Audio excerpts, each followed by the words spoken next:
Hello, welcome, and welcome to all the replayers because you're the first people on. So, good morning, or it's almost afternoon, right? We are covering Calling in the One, 7 weeks to finding the love of your life, and we are on lesson 10. It's a good one. I really like it. Thanks for the love. So today's lesson... By the way, I'm Bethany, Londyn, and this isn't something I normally do. It's a challenge that I was put to because I already speak into life coaching, all that kind of stuff, just being the change and the light and spreading love everywhere. So that's what I'm all about. So yes, lesson 10 is releasing, thank you, releasing toxic ties. This is a good one. I really like it. And as some of you guys know, I cleared my contacts about 3 weeks ago. So it was all about releasing, deleting numbers that just weren't supportive to me. So the first sentence, I love the first sentence, thank you, is all relationships are an energy exchange. Each connection either feeds us power or sucks it away, draining our energy. So just start paying attention to who in your life starts feeding you love and filling up your soul, or draining it and sucking the life out of you, because that's not healthy and you really don't need to surround yourself with those people. Thank you. Thanks for all the hearts.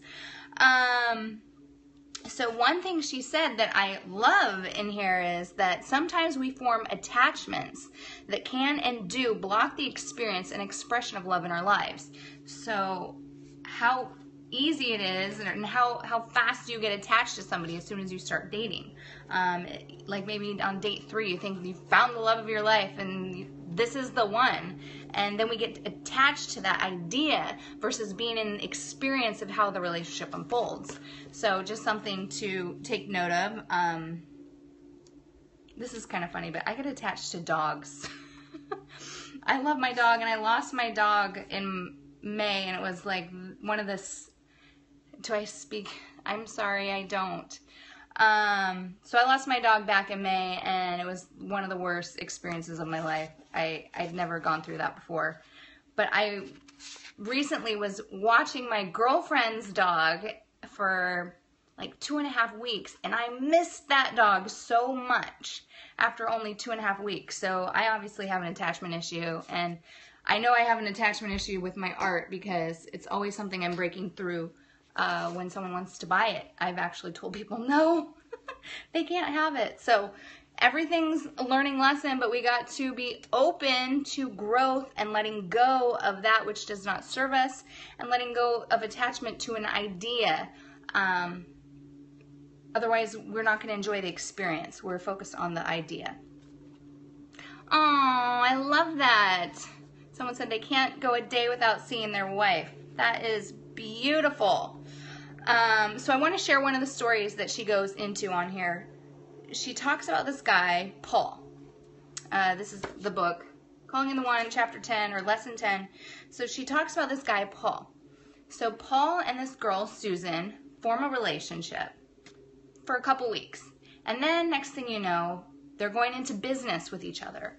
And Paul absolutely loves this girl, Susan. So he's supporting her, he's working on her music career, writing, songwriting, completely letting himself go. Have you guys, anyone done that before, where you get into a relationship and all of a sudden everything that's important to you, you put on the side, and it's not supported within the relationship? I don't know if, I know many of my friends have done that. I've done that with working out. So I like to work out, and sometimes when I've been in relationships, if they don't work out, then I might casually stop working out. That's not healthy. Like, we still get to do that which is vital to us. So anyway, back to the story. Paul starts getting credit to support Susan, and all the reason he's doing this is because he is madly in love with her, and he wants her to love him back. But as soon as they started the business, she was in business mode. She wasn't thinking of him as a lover or a partner other than in business. So he ended up getting so frustrated when, of course, she starts dating people, and he here is sitting in debt because he's not working with her. He's getting fat. He's eating out of frustration. He's going to the doctor, and the doctor says that he's a case for a heart attack. So what we see in this story is that he basically created resistance to himself with Susan because he is not even appreciating and honoring who he is. So by him not working on his own songwriting skills, by him putting his whole entire life on the side for Susan, he is not giving himself any love. And by not giving himself any love, how can he expect anyone around him to give him love as well? So, does that make sense to you guys? Hopefully that does. I never know if I explain things beautifully the way it's written, of course, right? So it's important to honor yourself. Oh my gosh. Yeah, I have this girlfriend, and she was about to go on a date with this guy, and he was an avid skier. So next thing you know, she wants to go take skiing lessons so she can be really good at skiing when they go on a date skiing. And I'm like, that's not even something you're into. If that's something you want to learn because you're interested in it for yourself, like, that's healthy. But if you're going to go learn an activity just because a guy's doing it, like, no, that's not healthy. You get to do it for yourself. So, is any of this making sense to you guys? Feel free to write yes if any of this is making sense. But the bottom line is, we attract our mirrors. So if I'm eating unhealthily, if I'm not giving myself any love, I can't expect my partner to mirror the same. They're going to, bottom line is, we're treating people how to treat us. We're showing people how to treat us by how we treat ourselves. So if you're in an abusive relationship, you're not honoring yourself. You aren't honoring your self-worth and how much love that you should be giving yourself, because you obviously are subjected to a horrible relationship, and you would only allow yourself to be in that relationship if there were other deeper rooted issues.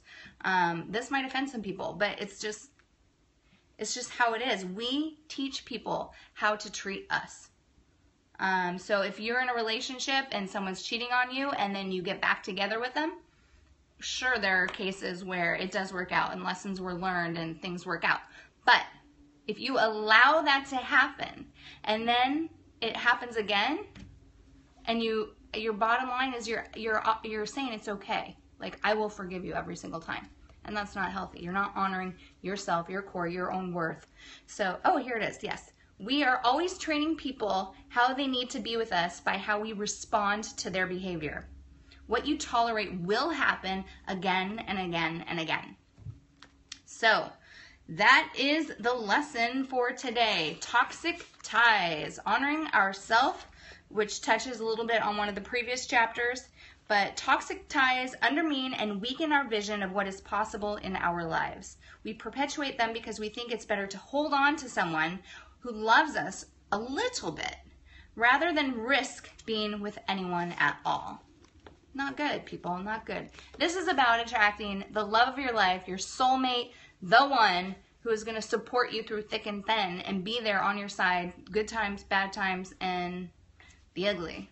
So, the homework, thank you, the homework for today, I don't know if you guys have been doing it, but it is to answer these questions, spend a little time journaling, and answer these questions. What relationships, if any, do I suspect may qualify as a toxic tie? Oh, yay, thank you, I'm glad you're here.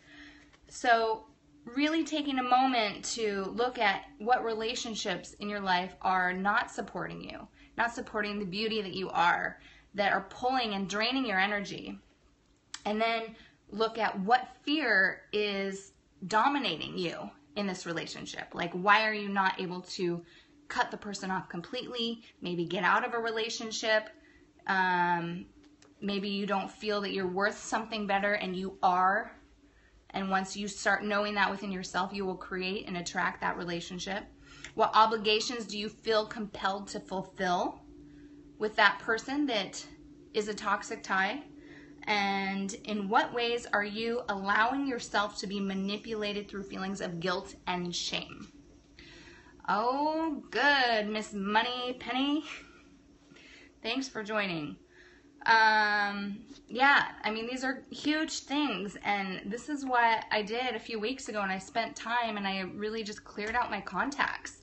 And for 24 to 48 hours, I felt sad. I felt like I was, you know, killing all these people. Of course I'm not killing anyone, but like just the idea of like releasing them from my phone. You can do this, girl. So I was down, like, I'm not gonna lie. I felt really sad for like 24 to 48 hours, but on the third day, I went to an event. Everyone was saying how much I was glowing and radiating, and I felt like I had just shed this layer. Like, I got rid of people out of my phone. Like, there's no reason for me to see them and have it bring up any thoughts in my head. And, you know, it's just part of us growing. The book that I'm reading, Calling in the One. So it's 7 Weeks to Attracting the Love of Your Life by Katherine Woodward Thomas. And, oh, here's one last thing. So maybe you don't want to cut them from your life, but what boundaries could you set that would increase health and wellness for you in this relationship? So what boundaries could you accept?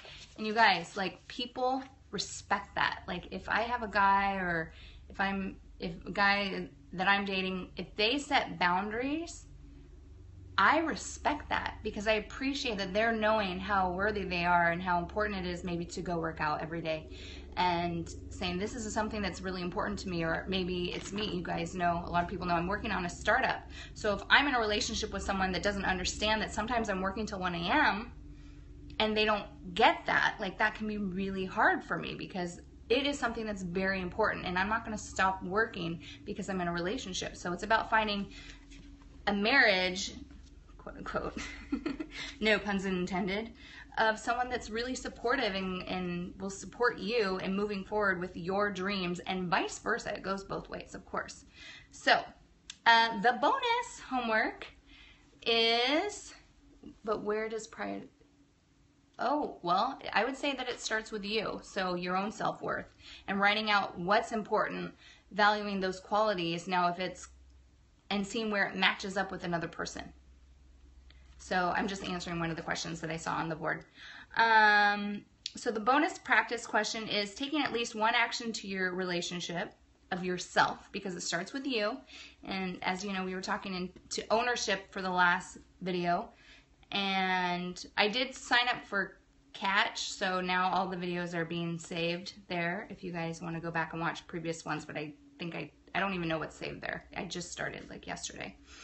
So taking one action to write your relationship to yourself, like what would it look like? And how beautiful could it be? If you've discovered that you have been abused and tolerating that from someone, it's a reflection, like I was saying previously, of how you've been mistreating yourself. So if you're allowing abuse from somebody else, you're abusing yourself in another way. So take an action that represents a willingness to give up one way that you are being harmful or disrespectful to yourself, because it starts with you. So as we release those bad behaviors, maybe it's eating sugar. That's what I gave up recently. Giving up sugar. And instead of saying that I gave up sugar, I shifted the conversation. I just reframed it, and I say, I choose to be free of sugar. Because that's a much more empowering comment than saying I gave up something. Because then it makes me focus on the lack of, and I want it. But when I say I'm choosing powerfully to be free of sugar, I've had 0 cravings, actually. It's been almost a week and a half. So that's pretty impressive. So anyways, completely off topic, but that's the story for today. And lesson 11 for tomorrow is renegotiating old agreements. So that's what we'll be covering. And feel free to follow if you want to stay tuned as I cover this. And I'm going to start talking more about art and the relationship with art and letting that go, because a lot of people were really connected to that when I did a video previously. So art, selling art, releasing attachment, it all goes hand in hand. Everything's just energy, right? So have a beautiful and blessed day, and thank you so much for joining. Thank you, Miss Moneypenny. Bye.